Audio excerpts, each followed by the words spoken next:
তারেক রহমানের ব্যাপারে একজন সমন্বয়ক বলেছেন যে উনি ছাত্রদের ভাষায় নাকি কথা বলছেন। প্রশ্ন হচ্ছে, দেশের সবচেয়ে গুরুত্বপূর্ণ রাজনৈতিক দলের সবচেয়ে সিনিয়র নেতার ব্যাপারে কথা বলার ক্ষেত্রে সবাইকে খুব সতর্ক হতে হবে। হাসনাত আবদুল্লাহ থেকে শুরু করে সকল ছাত্র সমন্বয়ককে বলছি, তোমাদের এই আন্দোলনের সাথে তোমরা 3 সপ্তাহে আন্দোলন করো নাই। এই আন্দোলন বাংলাদেশের গণতন্ত্রকামী মানুষ গত 17 বছর থেকে করেছে। মেসি হঠাৎ করে গোল দিলে গোল হয় না, 11 জন খেলে মেসি বানাইতে হয়। অতএব তোমরা যদি মনে করে থাকো তোমরা 3 সপ্তাহে মেসি হইছো, তোমরা 3 সপ্তাহে রোনাল্ডো হয়ে গেছো, তোমরা বোকার স্বর্গে বাস করছো। তাই সিনিয়র পলিটিশিয়ান এবং পলিটিক্যাল পার্টি নিয়ে কথা বলার ক্ষেত্রে সকল ছাত্রনেতাকে অত্যন্ত সতর্ক হতে হবে। কোনো ফাইজলামি করবার সুযোগ কিন্তু নাই। কারণ তোমরা কে কয়জন মারামারি করছো, কোন তারিখ থেকে কোন তারিখ মারামারি করছো, তোমরা কয়জন আহত হইছো আর কয়জন নিহত হইছো, সব কিছুর গল্প আমরা জানি। তাই তারেক রহমান সম্পর্কে অবশ্যই সমালোচনা করবার অধিকার আছে সবার রাজনীতি হিসাবে, কিন্তু তারেক রহমানকে অথবা কোনো রাজনৈতিক দলের নেতাকর্মীকে হেয় করে কথা বলার কোনো রাইট নাই। কিন্তু এর মানে এটা না যে কোনো রাজনৈতিক নেতাকর্মীর সমালোচনা করা যাবে না। তার ব্যাপারে যেটা বলা হয়েছে, উনি ছাত্রদের ভাষায় কথা বলছেন। ছাত্রদের এই আন্দোলনে তো বিএনপির রোল ছিল। বিএনপির মহাসচিব বলেছেন যে এই জুলাই আগস্টের গণহত্যায় বিএনপির 200-র উপরে নেতাকর্মী মারা গেছে। তো ছাত্রদের ভাষায় কথা বলা মানে এটা কী ধরনের কথা? তত আমরা মনে করি যে কথা বলার ক্ষেত্রে সতর্ক হইতে হবে। কোনো রাজনৈতিক নেতাকে ছোট করা যাবে না, কারোর ত্যাগকে ছোট করা যাবে না। মাদ্রাসারও শত শত মানুষ শহীদ হয়েছেন, কওমি মাদ্রাসার, আলিয়া মাদ্রাসার, জামাতের, শিবিরের, হেফাজতের। প্রত্যেকের অবদানকে শ্রদ্ধার সাথে স্মরণ করতে হবে আমাদের এই আন্দোলনে। এটা কোনোভাবে ছোট করবার সুযোগ নাই। সাংবাদিকরা দায়িত্ব পালন করতে গিয়ে 4 না 6 জন সাংবাদিক শহীদ হয়েছেন। ততএব প্রত্যেকের অবদানকে গুরুত্ব সহকারে দেখতে হবে। একক কোনো ভিত্তির উপরে আন্দোলন হয় নাই, এটা যেন সবার মনে থাকে। এই আন্দোলনটা সারা বাংলাদেশ মিলে আন্দোলন করেছে। 3 সপ্তাহে 3.5 জন এসে আন্দোলন করে নাই। ঢাকা বিশ্ববিদ্যালয় থেকে শুরু করে পাবলিক ইউনিভার্সিটির 19শে জুলাই পর থেকে তেমন কোনো কন্ট্রিবিউশন নাই। এই আন্দোলনটা ক্যারি আউট করেছে প্রাইভেট ইউনিভার্সিটি, জাতীয় বিশ্ববিদ্যালয়ের ছেলেমেয়েরা এবং মাদ্রাসার ছাত্ররা। অতএব সেই আন্দোলনের ব্যাপারে সবাইকে অবদানের জায়গাটা শেয়ার করতে হবে এবং সবাইকে ন্যায্যতার ভিত্তিতে সম্মানের সাথে আন্দোলনের শেয়ার দিতে হবে। আমরা মনে করি এর বাইরের অন্য কোনো আলোচনাটা আমাদের সবার জন্য সুখকর হবে না। আমাদের মাথায় রাখতে হবে যে আমাদের সবার একটা কমন শত্রু আছে, সেটা হচ্ছে আওয়ামী ফ্যাসিবাদ।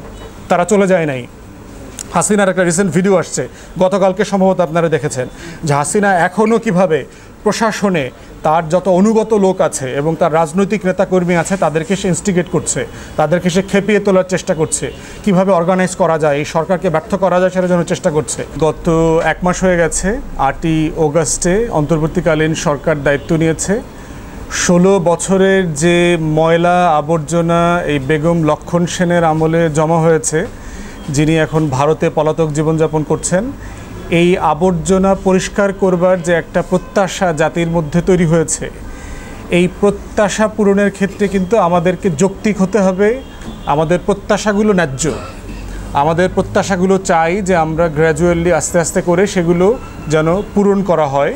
কিন্তু এটা করবার ক্ষেত্রে আমাদেরকে এটা মাথায় রাখতে হবে যে 1 মাস বয়সী একটা শিশু সরকারের কাছ থেকে 16 বছরের একটা ফ্যাসিবাদী আমলের সকল আবর্জনা পরিষ্কার করবার দায়ের ব্যাপারটা যেন আমরা মাথায় রাখি। বাংলাদেশে দেখেন পার্টিকুলারলি যে বিষয়টাতে কনসার্ন সবাই বলছেন সেটা হচ্ছে আইনশৃঙ্খলা বাহিনীর যে অনুপস্থিতি। আপনারা জানেন যে পুলিশ সদস্য আমাদের আছে 2,30,000-এর মতো। এর ভিতরে 1,40,000-এর উপরে হচ্ছে এই আওয়ামী আমলে যাদেরকে নিয়োগ দেওয়া হয়েছে। তো ধরেই নিতে পারছেন যে পুলিশের প্রায় 60%-এর অধিক হচ্ছে আওয়ামী আমলে নিয়োগপ্রাপ্ত।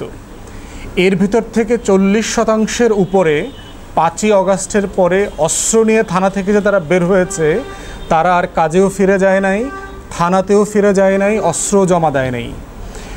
ব্রিগেডিয়ার জেনারেল শাখাত হোসেন সাহেব যখন দায়িত্বে ছিলেন স্বরাষ্ট্র উপদেষ্টা হিসাবে, উনি বলেছিলেন যে ক্ষমতা নেবার একটা বৃহস্পতিবারের ভিতরে সকল অস্ত্র এবং দায়িত্ব হিসাবে থানাতে জয়েন করতে হবে, যেটা অনেকেই করেন নাই।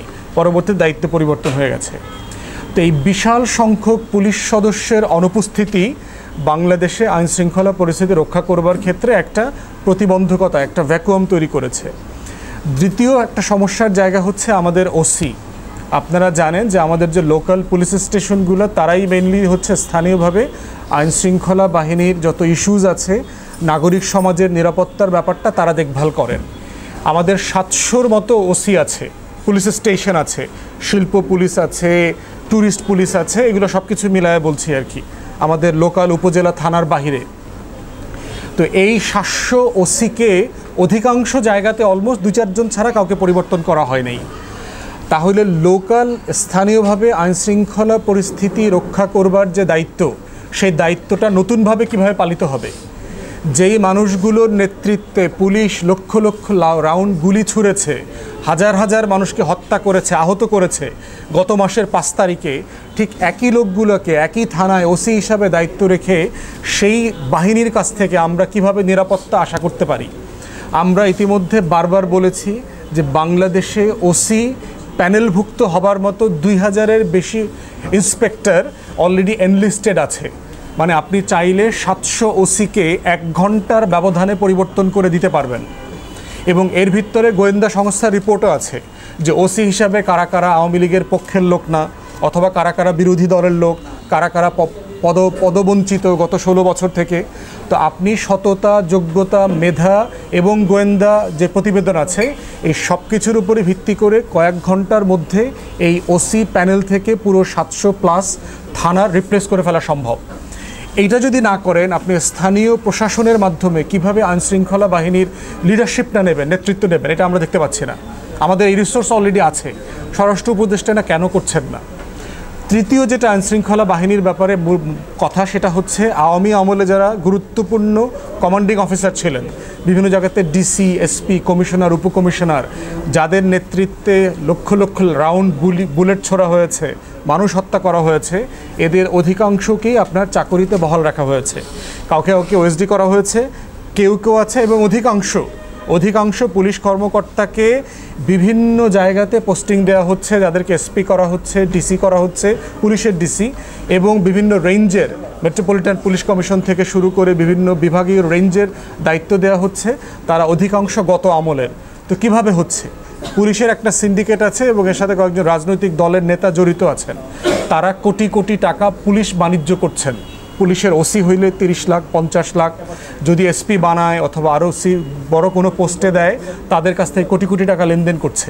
এবং সেটা করছে কারা? যারা ফ্যাসিবাদ বিরোধী আন্দোলন করেছেন বলে দাবি করেন। এমন মানুষগুলো কিছু ওএসডি পুলিশ কর্মকর্তা এবং বর্তমানে রিটায়ার্ড পুলিশ কর্মকর্তা, তারা মিলে একটা সিন্ডিকেট ডেভেলপ করেছেন। এই সিন্ডিকেটের মাধ্যমে টাকার লেনদেন হয়ে আওয়ামী আমলের গণহত্যা এবং মানবতা বিরোধী অপরাধের সাথে জড়িত এমন পুলিশ কর্মকর্তারা বিভিন্ন জায়গাতে ট্রান্সফার, প্রমোশন পাচ্ছেন। পার্টিকুলারলি আপনাদেরকে এক্সাম্পল দেই, সাম্বুডি রেজা নামে এক পুলিশের এসপি ছিলেন ফেনীতে। সে এখন খুলনা রেঞ্জের ডিআইজি হয়ে ওখানে গেছেন। রেঞ্জ বলতে বিভাগের দায়িত্বে, পুলিশের খুলনা বিভাগের দায়িত্বে। সে বিরোধী দলের নেতাকর্মীদেরকে ন্যূনতম 11 থেকে 15 জনকে হত্যা করেছেন যখন সে ফেনীর এসপি ছিলেন। এই আন্দোলনে সে প্রচণ্ড নেতিবাচক ভূমিকা পালন করেছেন।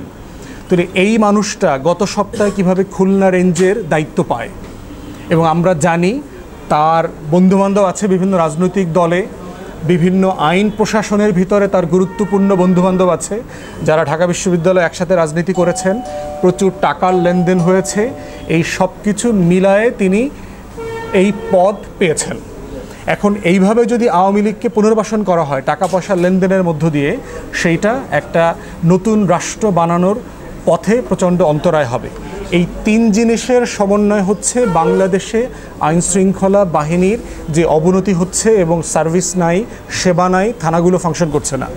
রিপ্লেসমেন্টের জায়গায় আমরা ইতিমধ্যে পরামর্শ দিয়েছি যে 60,000-এর উপরে সেনা সদস্য, বিডিআর জওয়ান যারা এখন রিটায়ার্ড জীবনযাপন করছেন, যাদের বয়স 50-এর নিচে, তারা ফিজিক্যালি ফিট এবং তারা রাষ্ট্রের দ্বারা প্রশিক্ষিত যোদ্ধা, এবং তারা শপথবদ্ধ যে রাষ্ট্র প্রয়োজনে ডাকলে তারা যে কোনো সময় কাপড় পরে চলে আসতে বাধ্য।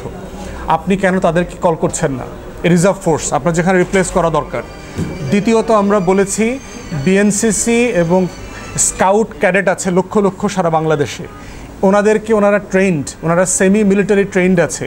বিএনসিসিকে আপনারা জানেন যে মিলিটারি অফিসাররা ট্রেন করে, স্কাউটদেরকে ট্রেন করে। এই স্কাউট এবং বিএনসিসিদেরকে আপনারা ডাকছেন না কেন? ছাত্ররা 5ই আগস্ট থেকে 12-13 আগস্ট পর্যন্ত রাস্তার ট্রাফিক তো মেনটেন করেছে, ট্রাফিক তো তার থেকে অনেক ভালো অবস্থায় ছিল, এখন ঢাকার ট্রাফিকের অবস্থা তো আরও খারাপ। এই বাস্তবতাগুলো বিবেচনা করা দরকার, যেটা আমরা দেখলাম যে আনসার বিদ্রোহের সময় সরকার কীভাবে মিজারেবলি ফেল করেছে এবং শেষ মুহূর্তে ছাত্রলীগ যুবলীগ ডাকার মতো যেটা আওয়ামী লীগ করতো তাদেরকে ফেসবুক লাইভ করে ছেলেপেলেকে ডেকে নিয়ে আসতে হয়েছে এই আনসার বিদ্রোহ দমন করবার জন্য। আমরা এটা চাই না, আমরা চাই এগুলোর ব্যাপারে রাষ্ট্র দায়িত্ব নেয় এবং ভূমিকা পালন করুক, যেটা করবার সুযোগ, অপরচুনিটি, রিসোর্স সব কিছু এই রাষ্ট্রের বর্তমানে আছে।